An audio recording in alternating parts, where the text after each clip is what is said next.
Assalamualaikum warahmatullahi wabarakatuh. Selamat pagi para pejuang cuan. Gimana kabar kalian di pagi hari ini? Semoga kalian dalam keadaan sehat semua dan saya doakan sukses semua buat kalian. Amin. Mantap jiwa ya. Dan tentunya buat rekan-rekan semua ya, buat teman-teman semua, semoga kalian diberi umur panjang, rezeki yang melimpah dan apa yang kalian harapkan semoga saja di tahun ini bisa jadi kenyataan ya teman-teman ya. Amin. Dan tidak luputkan kawan, tetap secangkir kopi harus selalu ada buat menemani ya pagi hari ini teman-teman ya, dengan rekondisi daripada keadaan market cryptocurrency yang dimana kalau kita lihat bersama keadaannya sungguh luar biasa ya, karena keadaan market kali ini dikuasai oleh negara api. Yang penting ada secangkir kopi untuk menemani lara hati ya. Oke. Jadi di kesempatan kali ini teman-teman sedikit informasi nih untuk para Shiba Army ya. Kita lihat harga daripada Shiba. Nah, kalau kita lihat dari time frame harian ya teman-teman, coba kita lihat dari time frame 4 jam. Oke, jadi bisa kalian lihat sendiri ya. Di time frame 4 jam ini sebenarnya dari trend bearish sudah mulai berubah untuk menjadi tren bullish ya. Cuman ya saat ini terkoleksi lagi gitu teman-teman. Nah, apakah ini akan kembali lagi menjadi tren bearish atau dia hanya konsolidasi untuk meneruskan kenaikannya? Ya, kita lihat saja dari sini biar simple teman-teman ya. Oke, kalau kita lihat dari trading view teman-teman ya, sedikit coret-coretan karena kemarin ya, yang mungkin semalam yang lihat video saya dan langsung ambil posisi long ya, kemarin pasti udah cuan ya, karena saya prediksikan semalam itu Shiba bakal nyentuh nih di area 90 sampai di area 91 dan next ya di area 91 sudah kesentuh walaupun hanya shadow ya, kurang lebih seperti itu. Dan di sini kalau kita lihat bersama teman-teman ya, kalau kita lihat bersama Shiba ini sudah ngejebol di area, kalau kita tarik dari Fibonacci ini sudah menjebol di area 618. Oke, 618 ini adalah area-area penting sebenarnya. Oke, nah jadi di sini kalau kita lihat ya, ketika dia sudah nyentuh di area 618 ini dan tidak mampu naik recover teman-teman ya, tidak menutup kemungkinan next harga akan turun sampai 87, bahkan sampai di area terdekatnya di 88 teman-teman, area terdekatnya 88 sampai 87. Nah, ketika dia closing di area 87 teman-teman ya, di area 87, maka tren bullish tadi kalau kita lihat dari time frame yang lebih kecil ya. Coba kita ke 2 jam, kelihatan nggak ya?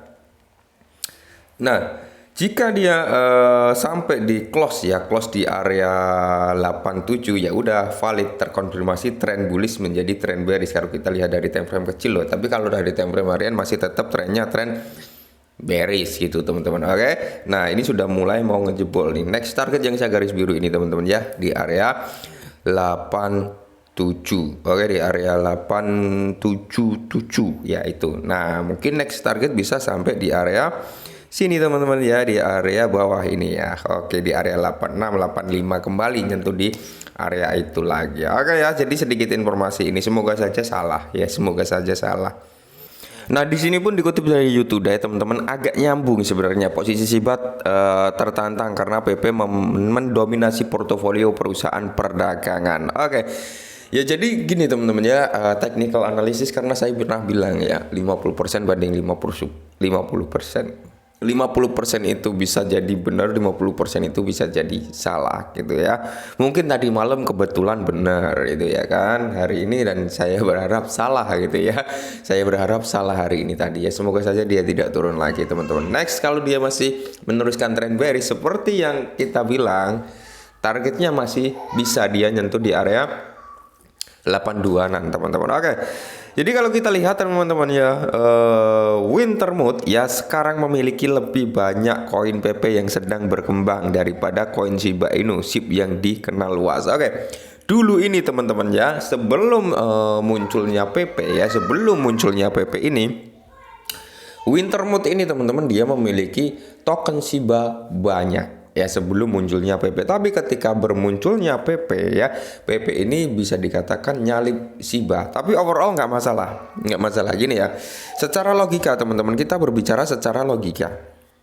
Meskipun PP mendominasi di Wintermute ya, meskipun PP mendominasi di Wintermute dibandingkan Shiba, tapi kita berbicara secara use case-nya gitu ya kan, use case-nya Shiba itu kalah, menang telak gitu, menang telak daripada PP. PP sampai saat ini belum ada use case-nya ya. Nah, PP belum ada use case-nya, belum ada fungsinya di dunia nyata dan sebagainya. Intinya kalau kita berbicara itu Shiba masih menang telak. Tapi kalau kita berbicara tentang aset yang ada di Wintermute, Shiba kalah telak gitu ya. Jadi kalian bisa melihat sendirilah ya. Kalau saya pribadi sih Shiba mau kalah mau apa nggak masalah gitu. Yang penting use case-nya kan jelas gitu. Nah, dan saya doakan nih buat para army PP ya atau komunitas PP, semoga PP nanti ya teman-teman, seiring berjalannya waktu lambat laut, semoga saja PP ini segera membuat use case ya, segera membuat next target, entah dia mau buat apa, mau buat blockchain juga atau mau buat game metaverse atau mau buat apa gitu, yang intinya ada targetnya gitu ya, semoga saja seperti itu.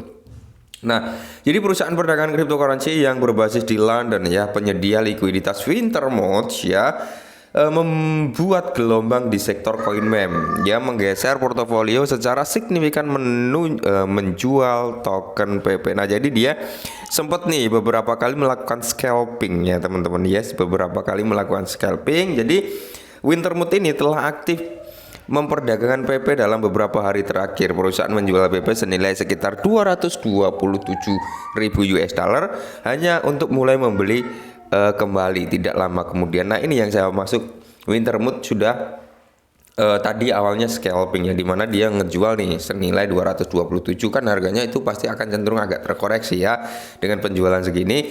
Habis itu dia masuk lagi ya, kurang lebih seperti itu. Meskipun alasan pasti dibalik tindakan ini tetap dirahasiakan, hal ini jelas menunjukkan pengaruh kuat yang dimiliki investor terkemuka di dunia koin meme yang tidak dapat diprediksikan ya. Perusahaan dalam strategi Wintermute sejak sejalan dengan daftar PP baru-baru ini ya. Jadi gini, kenapa Shiba ini kok cenderung turun? Shiba ini cenderung ya setwe aja begitu, nggak ada pergerakan. Satu, yang pertama teman-teman, yang pertama adalah memang rekondisi daripada keadaan market yang kurang mendukung. Yang kedua yaitu karena orang yang ada di Shiba Inu ya, fokusnya terpecah. Yang dulunya hanya fokus di Shiba, saat ini karena hype-nya sedang hype PP gitu teman-teman, hype kodok ya. Maka dari itu orang yang dulunya hanya fokus ke PP, hanya fokus ke Shiba, saat ini terpecah nih untuk beradu nasib di PP gitu ya kan. Contohnya kayak Wintermute, di mana dia dulu pemegang Shiba cukup banyak ya, dibandingkan token-token meme lainnya. Shiba dipegang yang lebih banyak, tapi ketika PP masuk, PP yang lebih banyak, kurang lebih seperti itu. Mungkin nanti ketika hype-nya PP udah kelar ya, mungkin bisa lagi kembali ke Shiba ya, karena apa, melihat use case atau utilitas daripada Shiba yang akan dibawa nanti teman-teman ya. Ini sangat-sangat luar biasa gitu ya. Jadi buat teman-teman semua, meskipun Wintermute ini memenangkan dominasi pemegang Shiba terbanyak ya, Shiba bisa dikatakan kalah telak, tapi use case dan kegunaannya tetap ada. Jadi kalian gak usah panik, gak usah khawatir, tetap semangat, kurangi sambat, dan salam cuan.